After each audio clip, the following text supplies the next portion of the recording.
Па добро, еве конечно дојде тој собир кога што можеме да се спремаме за тој историски напревар, го очекувавме веќе 4-5 години. Дојдоа тие денови каде тие тренинзи каде што ќе спремаме најбитната утакмица во историјата на македонскиот фудбал и се надеваме јас и цела македонска репрезентација дека ќе дадеме максимумот, ветуваме за да се пласираме на тоа европско првенство.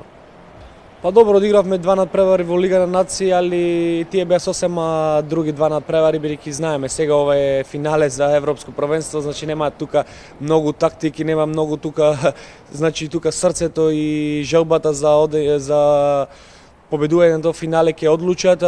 Знаеме кои се нивни добри страни, кои се лоши страни, али во овие наредни денови ќе работиме на тренинг, ќе ги анализираме добро со селекторот и се надеваме дека ќе се пласираме на европско првенство.